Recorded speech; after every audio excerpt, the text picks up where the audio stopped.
USA. California, USA. Wonderful. Yeah. And Ray, you're in that wonderful place, Warwickshire? Yeah, this is San Diego. Okay, this is in the California, close to Los Angeles.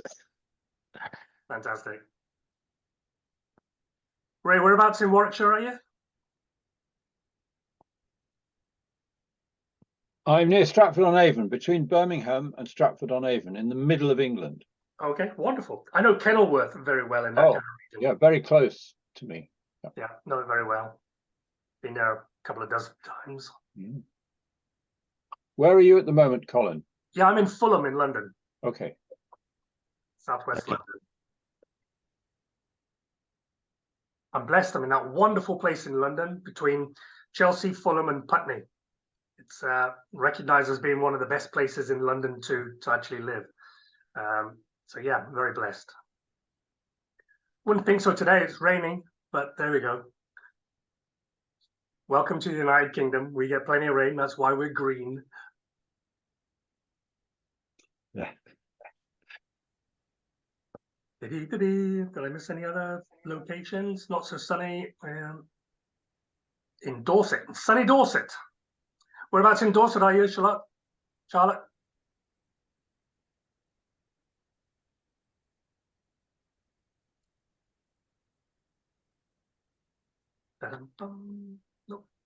Christchurch. Okay. Lovely, lovely, lovely.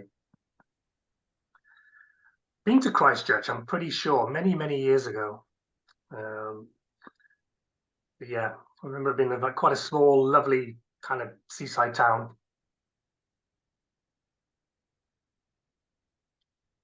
I'm just going to give people a few more minutes just to log in. See the rush is here as it normally is. Sure, we'll wait. Yeah. So if you've just joined us, if you can put your location into the chat for me, that would be great. To see where our audience is from today, if you've just joined.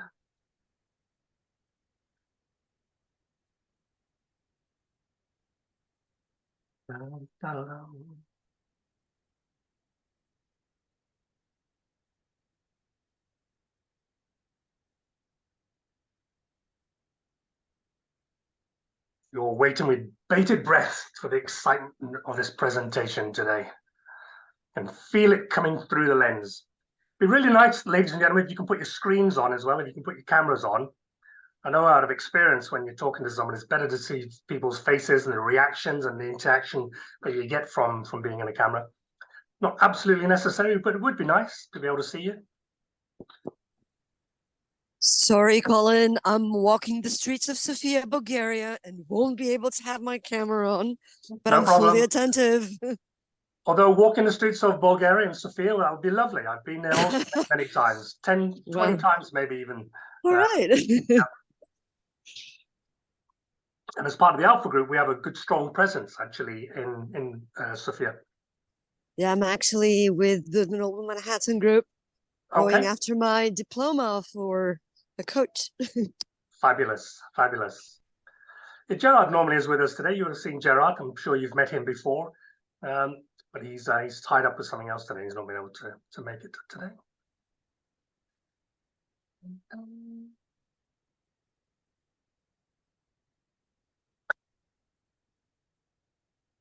Okay, I think we've probably given another few minutes enough now.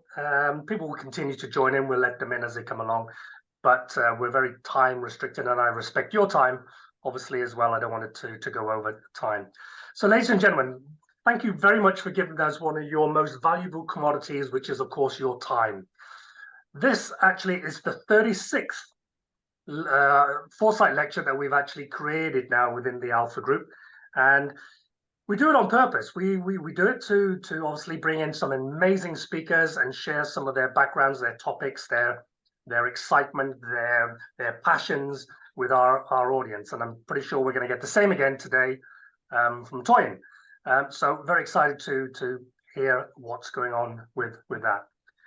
The Alpha Group is a peer-to-peer group.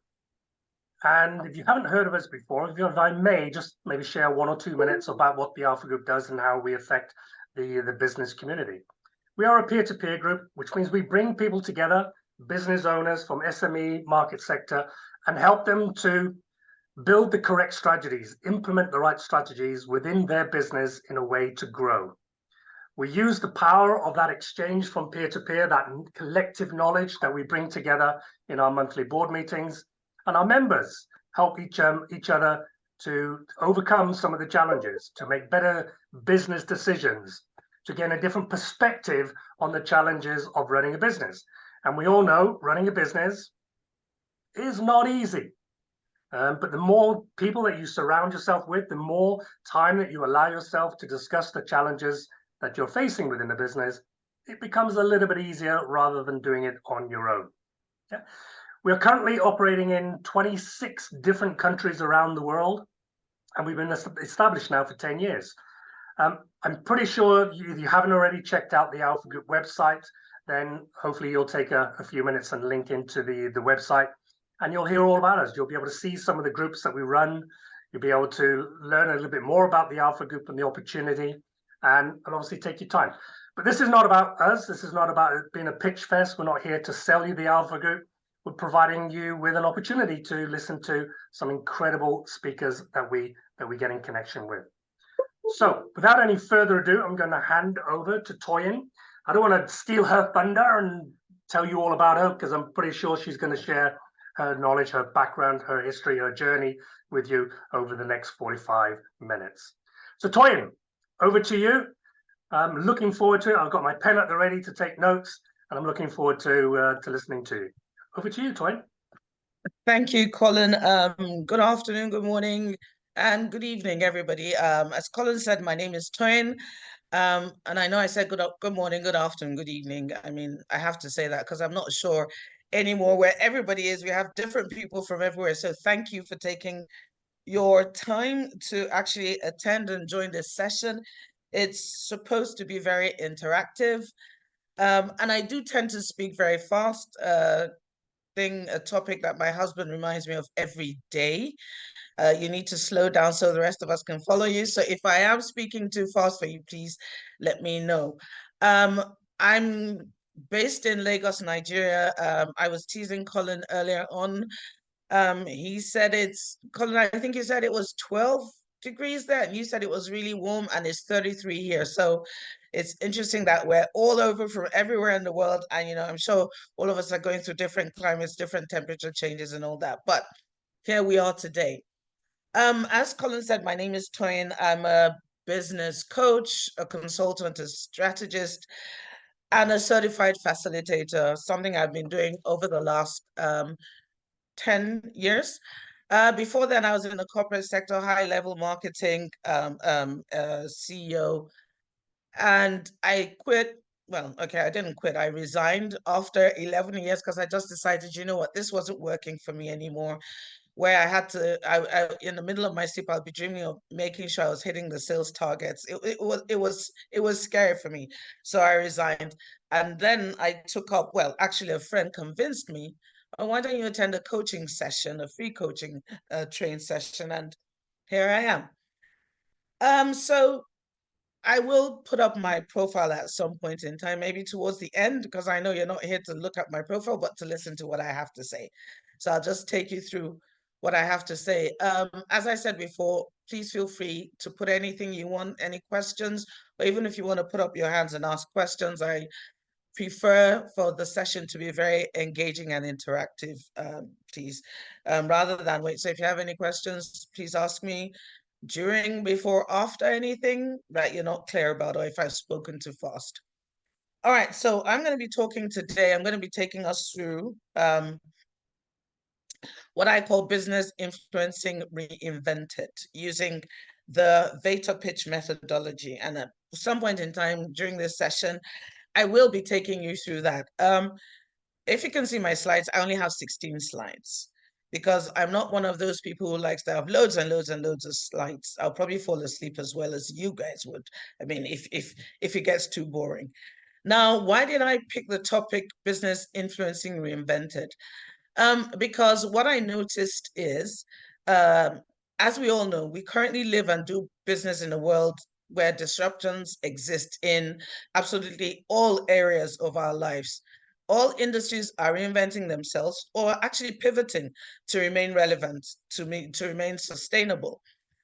We've had things like chatbots come up. We've had things like chatbots who are coming up that are being created to monitor other chatbots. We've had all sorts of things. I'll give you an example. The first chatbot like ChatGPT, and as soon as the apps were used by students of university students, another app was created to detect whether they used a chatbot. So these are all the things that are going on. And I noticed that, you know, in business, everybody else, all industries are reinventing themselves. Businesses changed from, for example, retail business changed from the in-shop experience to online experience. Education changed from the face-to-face, just face-to-face, to a blended learning approach. The professional workplace changed from face-to-face, where you have to go in every day, to remote working, flexible working, even though some industries had been doing that. And then on a personal front, I mean, people started attending birthdays online or in person, a blended approach to all that. And we see all these innovative approaches to how businesses move forward. But how to influence and conclude on negotiations, interesting enough, hasn't changed over the last 20 years. And as business professionals, our approach to the consistent and constant change should be not to see things as they are or things as they should be with regards to how we engage with clients, but we should see things as they will be, which is how I came up with the business influencing reinvented framework, which I'll be taking you through. But before I go there, I'll talk about my why. So why did I come up with this? Because in the past, as a business owner and as a business partner, when we would discover opportunities, I would actually spend hours researching and trying to figure out how and what exactly the client needed, whether it's an organization or an individual, and how I, as an individual, would somehow show up exactly as that. And I found out that I would be twisting myself into not trying to figure out who I needed to be in order to get that contract or in order to seal the negotiation. And pre-COVID, I remember we struggled. We couldn't just figure out why clients, as we call them at that point in time, were purely transactional, right? We would sell a product or service that we offered and they would buy, and that would be the end of it. And then I developed a framework after binge watching, this is going to be very funny, the Godfather trilogy. I'm sure some of us here have heard about the Godfather, the movie, the mafia movie. And after watching the Godfather trilogy, I took out some insights which were influencing networking, relationship building, and how it moves transactions along. Let's forget about the fact that it was a movie about organized crime, but then there were insights of, as I said, relationship building, networking, influencing. And I developed a framework after watching that connects with clients. I used it and I saw the difference. I saw the difference in the way our clients turned from clients into stakeholders. I saw the transformation and I saw the successful contracting with clients. And that's when I knew that, okay, yeah, I was onto something. Now my team and I used that. And the year of COVID, which was the 2020, was our best year ever. That was the beginning of our best years, even though we were not face-to-face meeting with the clients, we're not in front of them. That was our best year. That was the beginning of our best year. So now I decided to support businesses to grow their stakeholder base and build their businesses with the power of the V.A.T.O.R pitch methodology. As I said before, 2020, 2021, they were fantastic years with us, because even though everybody was indoors behind closed doors, as we were all restricted, as we all know, my team and I were successfully closing deals, all because of one main reason. Well, not one main reason, but because of many reasons. We were able to connect and resonate with a prospective client, and turn them into proactive, engaged, and paying stakeholders. Now, the importance of business influencing.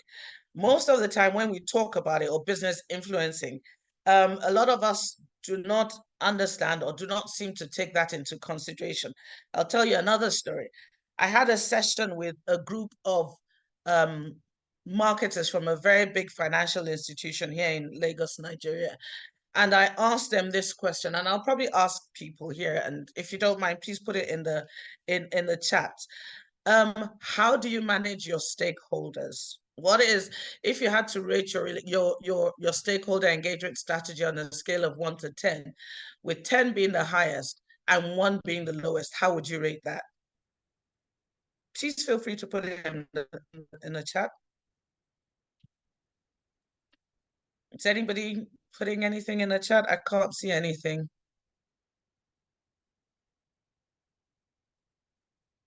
Okay, right. Oh, okay. I see a 10. I see a 7. Okay, fantastic. That's interesting. All right. So I'm not gonna take time out of that. But thank you very much for those who responded. A 10 and a 7, fantastic. I'm sure the 7 wants to move to a 10. 10, if we wanted to think about it like that, will probably move up to 100. But the whole point is about connecting. Now, what is the importance and how does business influencing come into this? Apart from the fact that it builds long-term sustainable relationships, relationship currency, and helps the user connect intelligently, it gets the user to invest in you. And influencing is a critical factor, not just for today, but for our tomorrows. The influence, as I see it, is the ability to shape and inspire rather people's thoughts, behaviors, and decisions. It allows us to compel our dream clients into action. And the most important thing is it allows our listeners to invest in us.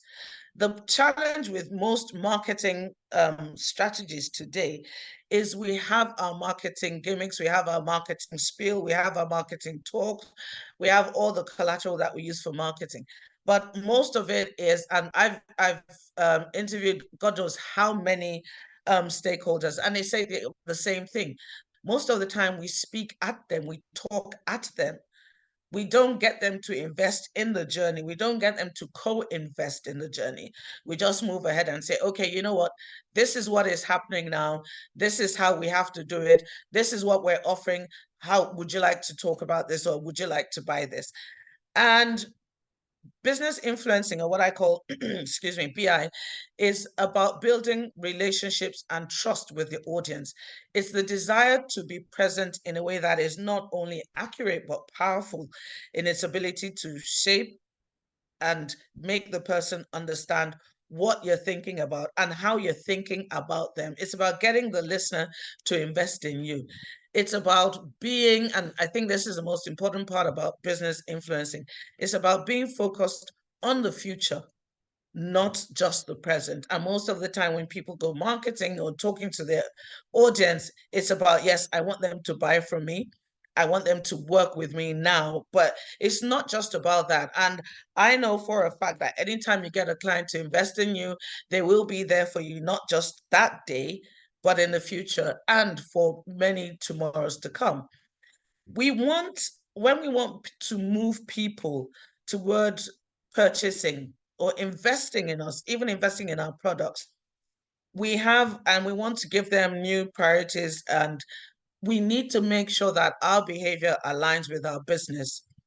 For example, I recently spoke with a social media agency, and I don't know how this got out there, but while I was speaking with them, and they didn't get what I was saying and what I wanted for my organization and for myself, they just kept on telling me, this is what we can do for you, this is what we can do for you, and how do you think about that?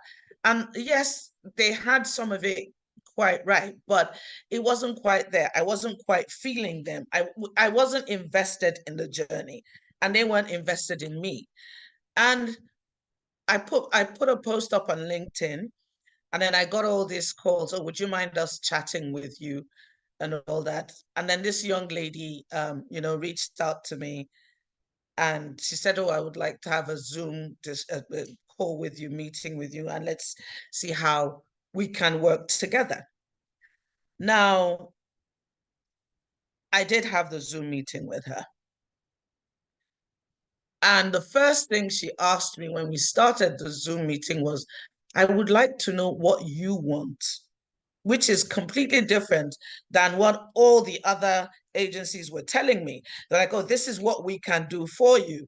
But she asked me, what is it that you want? What would you like to see? What does it look like? And every step of the way, when I was telling her, okay, this is what I want, she took me through, yes, we can do this, but this is what I would need you to do. How does that sound? You know, I really got very excited just because of that. Of course, needless to say, I am working with her now and I'm enjoying it. And people have asked me since then, oh, who does this for you? And I'm gladly referring them to her. And that's the power of business influencing. We don't just want people to simply know who we are. We want them to invest in us. Even more than that, we want them to do something about it, such as engage with us, work better or live better based on what they see and hear from us, to consider our processes, our product, to join us in becoming an entity, a full and complete entity, not just, yes, we come in here today, we sold a product or service, our coaching contract to you, and then we do that, and then it's done.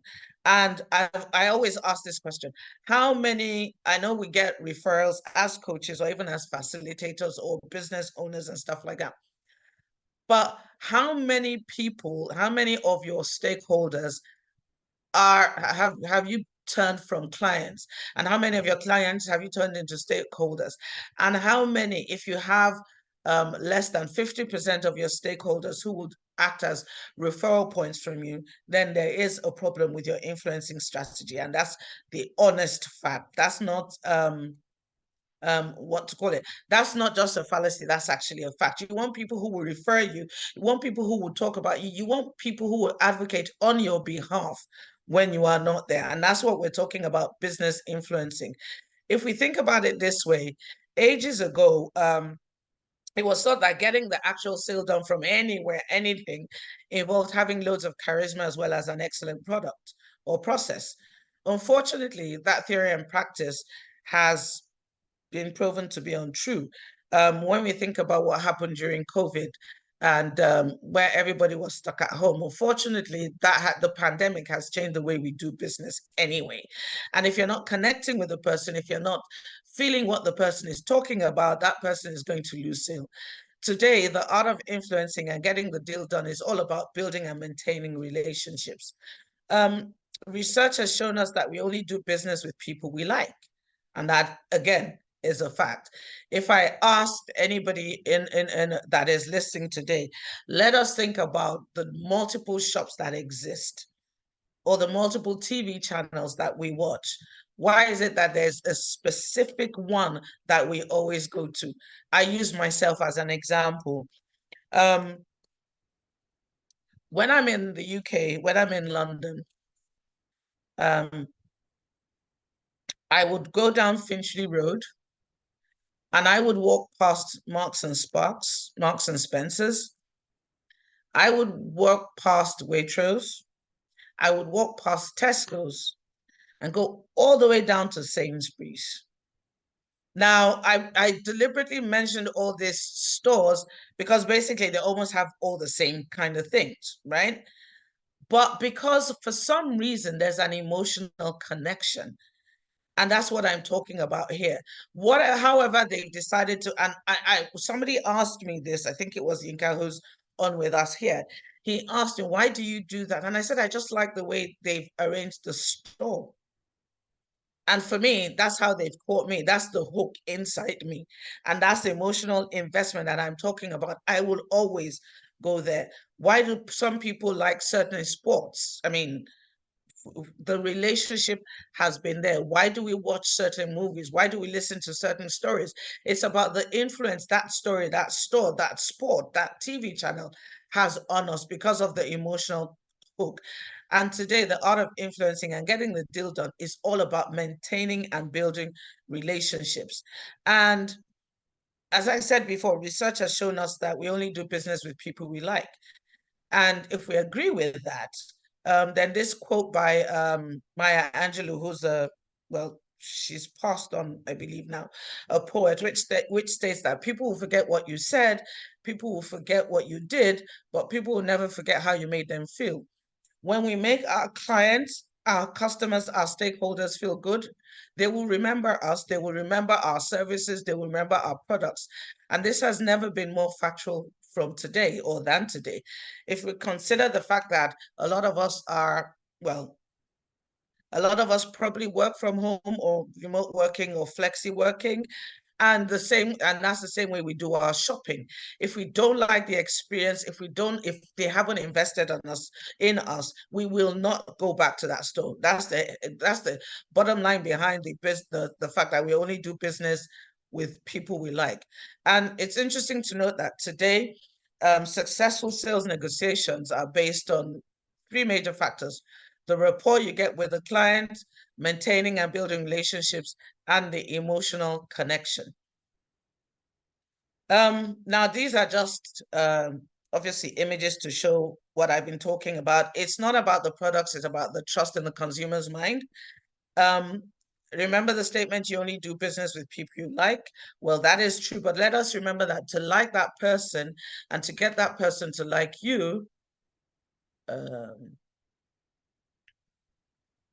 okay, somebody has asked a question. Okay, Nadia, do you want me to read your question out or? Yes, you can go ahead. Okay, so Nadia says, I like the notion of asking the clients what they want, presuming they are clear. Yes, very much true, Nadia. However, by the time they get asked this question, someone or something has already shaped the want. The art, in my view, is being the influencer shaping that want. What is your take on this? Thank you for the question, Nadia. It's a great question. Now, the thing is, somebody else has shaped the want, but has that person shaped the one that the stakeholder wants? If you understand what I mean. Most of the time, and I'm going to use the social media person, the social media lady as an example. All the other social media agencies that were coming to me were telling me what they did, right? And how they can help me. But they didn't ask what I wanted. Now they tell me, okay, they can put me up on this. Let me have XYZ number of followers. Let me have this XYZ number of likes and so on and so forth. But that wasn't my bottom line. That wasn't my need. That was what they felt I needed, if you understand what I mean. Into the deal is actually what is going to help you get that deal. They asked me, as I said, what is it they can do for me? And they assumed that I wanted social media likes. They assumed that what I wanted was to be on Instagram, on LinkedIn, on Facebook, on what's the other one? Twitter. That's what they assumed. And that's nice. But then the thing is, they never consider that I am on those things.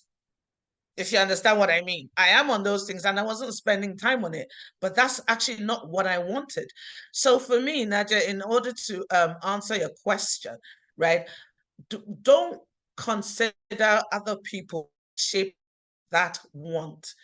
Because sometimes when people don't ask and they don't get the stakeholder to invest in the journey, they come up with a false want, not the actual, what coaches call the need behind the need. Right? So when you are being an influencer, you're taking the person through the journey. And when we go through the V.A.T.O.R pitch methodology, you'll understand better what I'm speaking about. You're taking that person step by step on the journey with you. And as you go through that journey, the need becomes clearer and until it becomes crystal clear. And the minute the client logs onto it, they will tell you, yes, you see, that's what I'm talking about. Now you've answered my question. Regardless of the fact that, you were there with them and they actually took you through it. I hope that answers the question, Nadia, and I will explain more when I go through the V.A.T.O.R pitch. Sorry, just looking at the chat. Okay, right, great. Thanks, Nadia. So when you provide real value to an individual prospect, you become a trusted advisor, right? You encourage what I call proactive stakeholder engagement. This helps you gain their trust and build a solid relationship. To do this, though, you need easy access to the right insights for each prospect you speak with. Now, how do you get that? That's where we're coming to. However, before we get to the V.A.T.O.R pitch, let me just say this. The truth is, it's not your customer's job to remember you. We all know that. It is your obligation and responsibility to make sure they don't have the chance to forget you, to be memorable. How do you become memorable? By creating that investor journey. Let them invest in the journey with you, the journey of the sales process with you.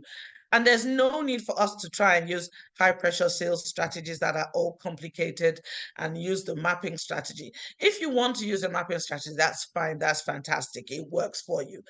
But there's an easier way to do this. And the easiest way to do this is to get the stakeholder to be proactive, to engage in the process, not just listen to what you're saying, but actually ask the questions. And you see the stakeholders' eyes light up. And like, yeah, right. That's what I was thinking about. Wow, how did you clue in on that?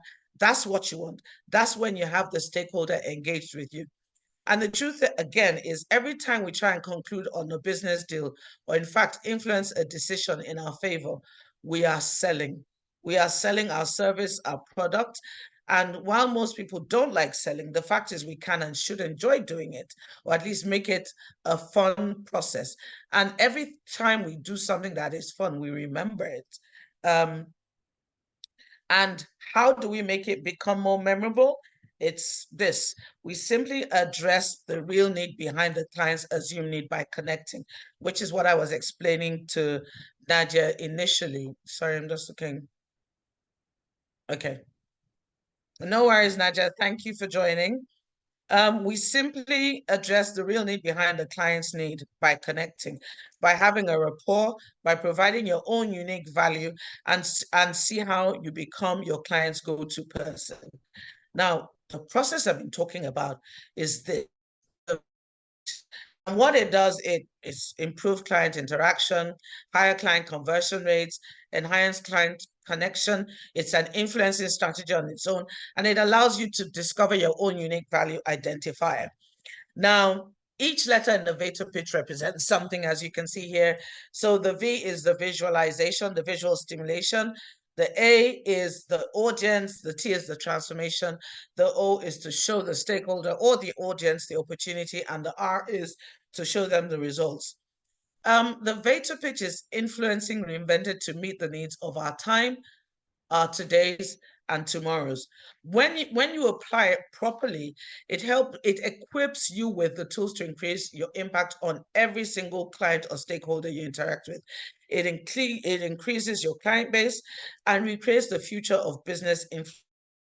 It also helps you, and I've seen this, and I know a lot of our clients have seen this. It helps you craft a signature story, your own signature story that connects with people on an emotional level. We always remember stories that we were told when we were children, stories that we were told even as adults, stories that we hear. That's why we connect with different movies. It helps you create, excuse me, your signature story that connects with people on an emotional level.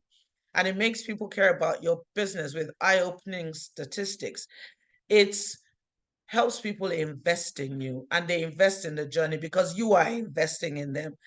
The road to high-level engagement, as we all know, is filled with 4 things: social proof, ability to speak the client's language, and focus on outcomes and values.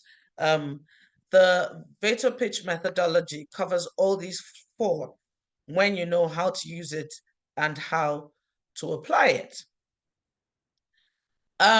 So why is it the game changer? Sorry. It is because it shows enhanced clarity. It provides enhanced clarity. It provides increased engagement. It gives you, the user, sorry, ignore that, sorry.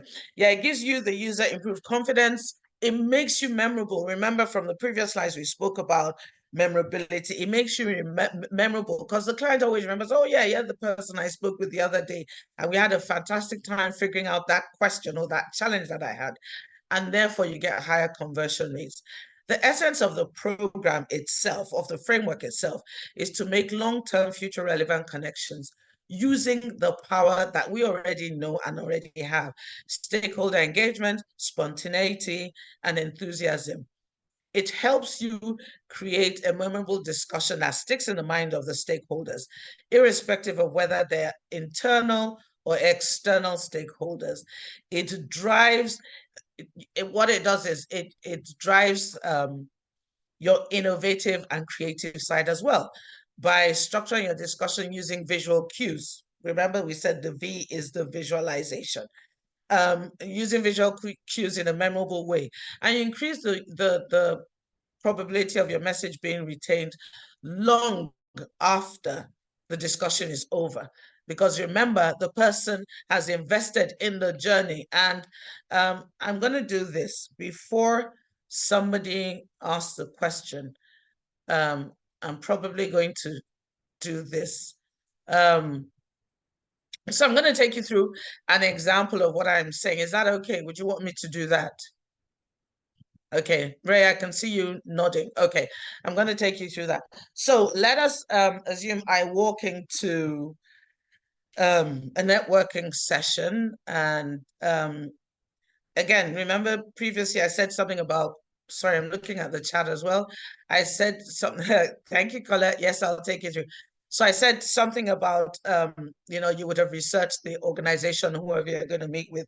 So I'll give you this example. I walk into a financial institution and they're telling me that, oh yes, we need you to meet with the managing director, the CEO, chief executive officer, whoever it is. And I walk up to him and he says, okay, yes, so what can you do for me? I know we all hate that what can you do for me kind of thing. And 9 times out of 10, our first response will always be, yes, I can convert this, I can do, right? We haven't heard what the person wants. But because we've done some research, and I'm going to use a financial institution, and this is what I did with them. I said to him, okay, so just bear with me for a few minutes. What would you think about, can you imagine in the next 10 years, you being given the award for the best managing director of a financial institution in Africa for stakeholder engagement, for bottom line results? And he tilted his head just like I'm doing on his face. Yeah, right. Yes. Yes, yes, yes. Now, once he said yes, yes, yes 3 times, I knew that he was going to listen to me, right? And that's the audience type. I engaged, I let him imagine. He could see it. He could see it. And then the audience around him that was sitting around him were like, okay, yeah, right. And they all had their smiles on their faces.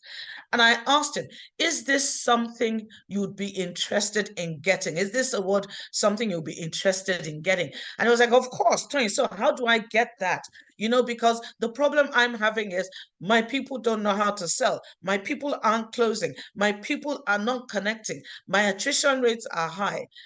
Now, if you recall, all I did was ask him one simple question. Imagine. He gave me all the challenges they were facing. And all I needed to do was tell him, okay, so what if I could do that for you? Extend, in fact, what I could do is eradicate your customer attrition rates by doing XYZ. And he was like, okay, so how do we start working together? What is it that you can do for me? Now, that is the transformation because he's already started engaging in the process with me. Tony, how can we do this? How can we do this? And I said, this is what I will do for you. I will put together strategies in place that will enable your people to actually do, what was the word I used? I forgot the word I used just now, but actually reduce your attrition rate and the attrition rate from what he told me was a 60% year-on-year customer attrition rate. I said, so I will reduce it. And by the way, I will increase your customer retention rate from 0.5% to 20% within a year. Is this something, I didn't even need to finish by saying, is this something interesting? Guy was like, yes, I'm sold. Right? And then that was the opportunity because I showed him what it was I can do. And I told him, so I will do this for you within a year, but these are the things I need for you to do. I need commitment from your organization. I need commitment from the top to the bottom, not from the bottom up, but from the top to the bottom. I need the buy-in. And it is only when I can get the full buy-in from the key decision makers, that is when this thing will work. Is this something you are committed to doing? And it was like, Toyin, when do I need to sign a contract? Can we start now? And I told him, well, yeah, we can start now, but let me give this to you. Let me show you the results of working what with me would be. I have worked with XYZ number of organizations, and I can tell you all the organizations I've worked with have 100% return on investment. And I gave him referrals. You can check. He said, what? So you were the ones who helped those people? Yes, we're working on that. And that's just an example. I hope it was clear. Ray, you wanted me. I hope I've explained it through. Sorry? Okay, right. So I'm just looking at the chat. Auto suggestion, huh? Colette, sorry, I'm not sure what you mean by auto suggestion. Yeah, okay, maybe. I kind of think I know what you're saying. So the auto suggestion came up when you told the manager to imagine. Yes, yes. Okay, right. Thank you, Inka. Yeah, so that's what it does. And every time I've used this thing, these cues, the most important part is every time you get that stakeholder, which is what I've said, to investing by imagining a future state. Remember, I said it's not about just today. It's about the tomorrows, because all of us are working for better tomorrows to fuel our lifestyles, whatever it is we want. But every time we do that, there's always that change. And we will always, always, always get that person to invest in the journey, to invest in us, to invest in the process. As I said, it's enhanced clarity, it increases engagement, it improves your confidence level because you know what it is you are bringing to the table. It's not about crafting your elevator pitch. It's about your unique, that's your unique value that you bring to the table that nobody else can copy, that nobody else. I'll give you another example. I had this V.A.T.O.R pitch training session with a university agent, right? She, and they have so many of them here in Lagos, Nigeria. And she came back to me, and you'll see her feedback towards the end of this session. She came back to me and said, Toyin, I used the V.A.T.O.R pitch when I was introducing what I did, and it was a game changer. And I said, why? She told me that when they went for this university seminar, she said there were 1,000 people in the room, parents and their wards that want to go to these for all the foreign universities and stuff, and they were all sitting there, and it was basically they were calling the different agents up to come and talk about what the university they represent can do, blah blah blah. And she said she was there were 100 of these agents, and she was number 40, and she was thinking, oh my God, she could literally see people yawning when the next agent came up and the next one. And she's like, oh my God, what am I going to do? How am I going to differentiate myself? And so she said she just walked on stage, didn't even introduce herself. And she said, imagine a world where you graduate with not a first class, but a business relevant degree from a university that can actually almost guarantee you employment by the time you are graduating. On the day of your graduation, they will probably ask you to do one of three things: either come for temporary shadow, or come for internship, or if your grades are exceptionally good, tell you, you know what, we'll start with you, we'll start working with you. And she said the next thing she knows, everybody university is that blah blah blah. She only had 10 minutes to speak, and she said to them, is that if you're interested in that kind of university, can I have a show of hands? She said 80% of the whole put up their hands. And she said, so is that something you would like to work with me on? Again, 80% of them put up their hands and said, that's what I do. I guarantee to put you in a university that will give you these results. That's all I have to say.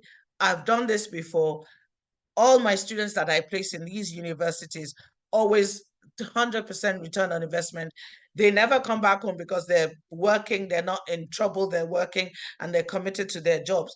So I'm going to get off the stage now. If you'd like to speak with me, I'll be waiting. She said 200 people came to her. She went through the V.A.T.O.R pitch.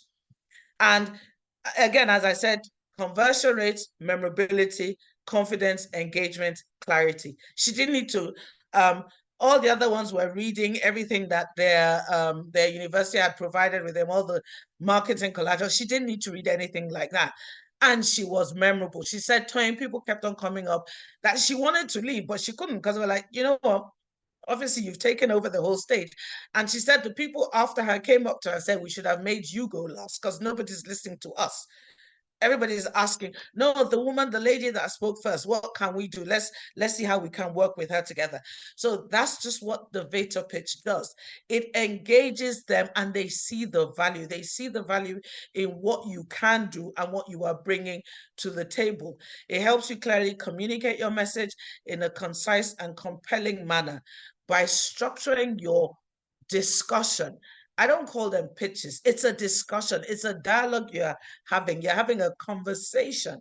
So even when I'm speaking with people on the phone, remember what I said earlier on that during COVID, because there was no face-to-face. So we're talking to people using the telephone. Even when we're speaking to people on the phone, I don't talk to them about that. I want to, let's have a conversation and see how we can work together. It increases the engagement because the V.A.T.O.R pitch methodology approach actually could include storytelling techniques to captivate your audience. It could include your innovative sales techniques to captivate your audience. But the most important thing is you craft a narrative that appeals and hooks with the client that is listening to you, with the audience that is listening to you. I've had team leaders who are presenting, their budgets or their projects that they want to do, and they've used the same thing. And it's like, yes, I got a buying from my CEO today that, yes, that's the change we're going to do. So it's all about, you create this response that engages your audience. I said this before, it's about getting the audience to invest in you. And once they invest in you and the journey, it means you have said something that has captivated them, that has hooked them, and they will work with you. And you keep them hooked, you keep your audience hooked, and you leave a lasting impression. Mastering the V.A.T.O.R pitch methodology essence empowers you with the confidence to deliver your message anywhere you go. And it's a unique way of delivering it. So instead of you standing up on a stage or standing in front of clients and telling them what you do every day, you have used, as I used that example of the bank manager, CEO, who told me the challenges already, right? And once they begin to tell you the challenges, you already have them hooked. They already know you're invested in them. And that's the beauty of that. Okay. Yes, you put an idea of focus into the manager's mind. Great, fantastic, Colette. Sorry, I'm going to have to zoom forward now because I've just been told I have 10 minutes left. So it's the essence of the V.A.T.O.R pitch methodology is to make long-term future relevant connections using the power of engagement, spontaneity, and enthusiasm. It's more effective because it emphasizes building relationships, telling a story, and providing unique value propositions, or what I call your UVI, your unique value identifier. It helps you identify the problem you will solve for the client by the client telling you. Yeah. So the difference, this quote, Yinka put this up. The difference between ordinary and extraordinary is that little extra. Difference between the V.A.T.O.R pitch and the elevator pitch is the V.A.T.O.R pitch focuses on fully engaging and interacting with the listener through the act of visual stimuli. It shares and shows the value to be created, and it's goal-oriented. It's not product-oriented, and it doesn't focus on the sale. It doesn't focus on the now. It focuses on the future. It allows you to influence and inspire your audience. Sorry, somebody's just coming into me too. It allows you to influence and inspire your audience by choosing the right story to tell or using the right visual cues, and even create a movement. People who do this a lot remind me of two major people who I know do this a lot would be Oprah Winfrey and Steve Jobs. So I'm not shocked that they grew so big, but that's what they do. So the problem with traditional business influence and also traditional business pitches is that it prioritizes profit over purpose, which is something that the V.A.T.O.R pitch does not do. Now, I'm sorry, I'm gonna have to zoom through again because Inka says I only have 10 minutes, maybe less now. So think utility and specificity. You want to make sure you're going over, my advice is you want to make sure you're going over after the right person within a company that your product will have the most impact on. Only focus on 3 main points. Don't start thinking I can do blah, blah, blah. Now, if your business solves people's problems or gets them closer to their dreams, we cannot afford to be average. We have to ace it. We have to literally ace that conversation when we meet with them. The road to high-level engagement, as I said before, is filled with 4 main things: the social proof, ability to speak the client's language, and focus on outcomes and values. Now, I'm not sure if you can read this, but these are some of the feedback things I get from that I got from clients, and I'm sure if the slides are needed, I'm sure that we can read them individually, because yes, I'm sure Julia will be very happy to send this out. Yinka, we can send them out, right? Can't we? To people who can read this if they want to. Hello, Yinka. Yes, we can. Okay, so we will be sending, but these are just some of the feedback we've gotten from some of our clients. Now, sorry, I don't know what's going on here. Okay, as your influence and your connection with your stakeholders increases, these are the kind of things to expect. Your ability to ask for the fees that you want, like your e-fees, your e-light fees, your major fees that you want, your value skyrockets, and of course your increase in fees will follow. Increase in demand for your time. You have a wait list of high-level, high-quality, proactive stakeholders, and you would see that you'll start developing your own business influencing strategy. Most important thing is it's important that you elevate your influence and elevate your impact. That's the most important thing, and that is what can happen using the V.A.T.O.R pitch. Now, I don't know why I can't see. Sorry. Now, no, sorry, that's not where I was going.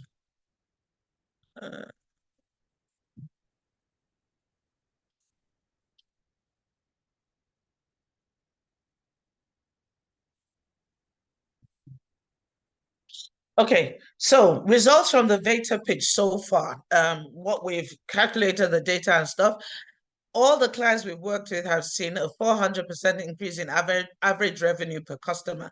And this is not just in the banking industry, it's in the manufacturing industry, it's in the SME sector, it's in the corporate sector. So the V.A.T.O.R pitch is a framework that can be used irrespective of size of industry or sector type. They've seen a 60% increase in outbound call volume and 80% decrease in sales in the idle time, sales reps idle time. That is the result of the V.A.T.O.R pitch. It creates inspirational goals and aspirational goals for the sales teams or marketing teams. It allows people to build their authority and get noticed. It attracts more clients and grows the business with fast-paced framework that you can use. You find that you spend much less time marketing and you get far better results by infusing this.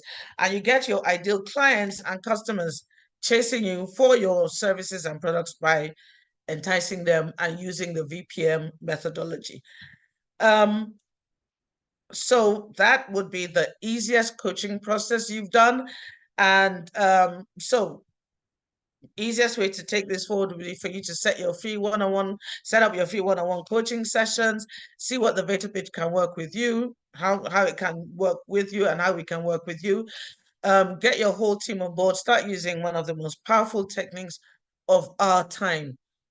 And again, elevate yourself, elevate your V.A.T.O.R pitch, elevate your impact, and grow your stakeholders.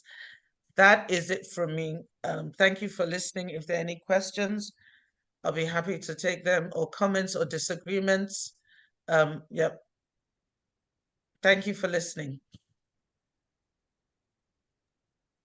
And thank you very much for that. Very inspirational. I'm pretty sure there'll be a couple of questions coming in a minute or two. Okay. But yeah, very, very interesting topic, and learning how to engage with people rather than telling them what you think that they want. It's about listening to them and understanding their needs before you can come up with a solution to their problems. I totally agree with that. Thank you very much. Thank you. Are there any questions, ladies and gentlemen? Yeah, I have a question, Twain. Yes. Thank you very much for the V.A.T.O.R pitch methodology. My question is that when you are dealing with stakeholder, for example, you take a manufacturing organization, there will be a lot of hierarchy will be there. It's not a one level of decision making, it's a multiple levels of decision making. In such a client, if you are supposed to influence, just tell me that how do you or how did you handle in the past that kind of a scenario? Again, remember that. Yeah, thank you very much for that question. Thank you for that question.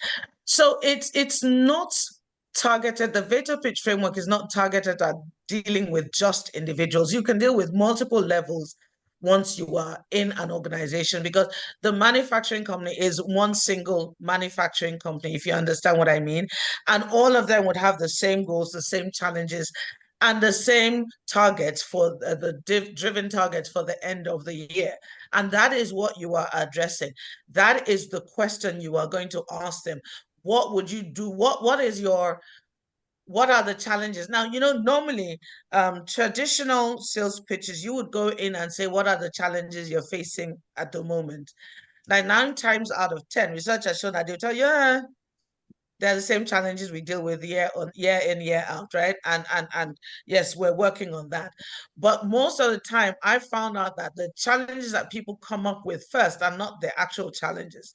They're hidden challenges. And it's only when you engage with them and get them to engage with you that you would be able to find out what the challenges are. I gave you an example of the person who said, yes, actually, my stakeholder retention problem is 0. Right now is 0. My profitability is becoming redundant because we're losing stakeholders. Our attrition rates are extremely high. All I asked him was imagine. He came up with all the challenges they had before. And I know for a fact that other people were going to him, sending proposals, and they just didn't address what he wanted. So it's about finding out what it is the end game is. So you go into a manufacturing company and ask, what are the goals, even before you go and you do your research, what are the goals that any manufacturing organization, irrespective of size, would want? Now, eventually, I know what you mean by it's a multi-level. Yes, it's a multi-level organization, but one person would be the key decision maker. And what you need to do is to make sure that key decision maker is in the room when you're having this discussion. Thank you, Colette. Thank you. Yes, I agree. I agree. Thank you. Thank you. Thank you. Thank Michelle, you very you've got much, your hand up. Livingston. Would you like to put your question, Michelle? Yes. Yes, thank you very much. First of all, Toyin, excellent presentation. I wouldn't worry about the speed of your speech because the brain is a fast machine, right? So I like when I have a person speaking quickly like you. My question is about consciousness, right? Yes. I mean, a lot of people, especially in my domain, I have lots of education. I'm helping people increase the efficiency of writing business documents. Yes. And based on what you said, what is I don't know, what's the trigger at one point? Is it only by asking, imagine, what you would do if you were the best in your industry or whatever? Or is it something else that at one point you feel that the consciousness of that person goes open and then they're with you, Yeah. Okay. I hear you. Thank you very much for that question, Michelle. And thank you very much for the compliments about the speed of my speaking. Now, I hear you. And that is sometimes the resistance when I'm taking people through the V.A.T.O.R pitch that I get, even when I'm doing the V.A.T.O.R pitch training program for which they have signed up with. But then if we think about it this way, research has said that the minute you can get people imagining a future state, you already have half of them in the bag. Okay. Right? So the minute you can get them imagining a future state, or you might not even say the word imagine. Can you see yourself in the next 5 years doing XYZ? right? So if you don't like the word imagine, you can change that. But the thing is, it's the visual cues that start off the trigger.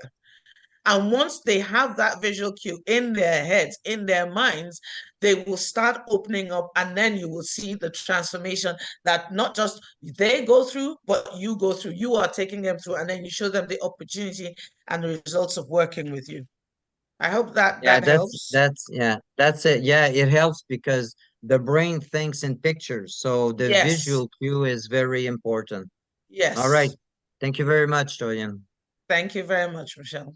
Beautiful. Thank you very much. A lot of other comments come in here as well, Toyin. Yeah, Ray's thanking you very much for great energy, confirmation, and connection, and relationships are the essence. Of course, you got to build a relationship. You know, we tend to buy from people we like and trust, and that's all part of that essence when building a relationship. Livingston, thank you. Thank you. You're always a good supporter of the Foresight lectures. And again, he's saying very much thank you, Toyin, for sharing those insights. Thank you very much. Yeah, some of the most simplest things in life are very effective. And the way that you put this across today is also one of those. So again, thank you very much, Colette, as well. I'd like to say a big thank you, Toyin. That was an amazing insight and foresight lecture for us. Thank you very much indeed for giving us your time as well, Toyin. And God bless, and may everybody have a wonderful, wonderful festive season. And look out for the invite to the next foresight lecture, which will be coming in January. Thank you, everybody. Thank you very much. Thank you. Thank you, everybody, for listening. Thank you, Colin and Julia, for having me. Thank you. Thank you. Thank you. Thank you very much indeed. Thanks. Thanks. Thank you. Thank you.